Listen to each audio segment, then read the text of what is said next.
nii, kui kohvimasinal lõpuks on kohvipaksu sahtel täis, siis ma küsin, et mida teed sina selle kohvipaksu sahtlis oleva kohvipaksuga? Päris hästi tuli välja. Nii, aga siis asjast ka, et meil täpselt ega järgmist kohvisit enne ei tule, kui tuleb see sahtel ära tühjendada.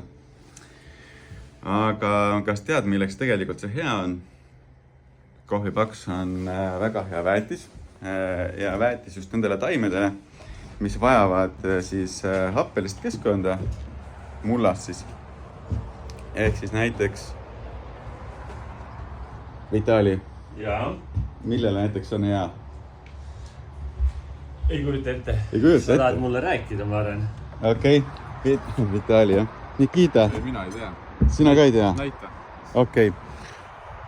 Kohvipaks on happeline ja nagu ma ütlesin, et happelist keskkonda armastavatele taimedele ja nendeks on näiteks on roosid, kuhu ma need siis panen.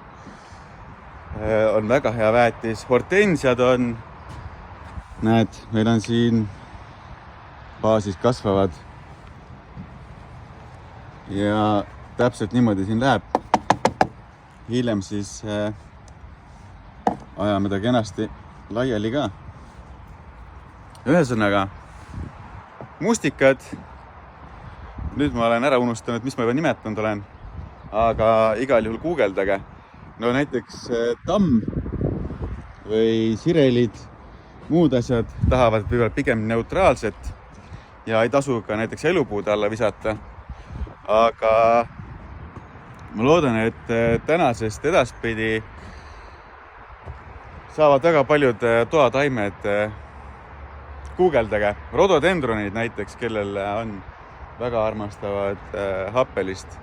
Et siis teil on enda kodus käepärastest vahenditest vägagi looduslikud väetised.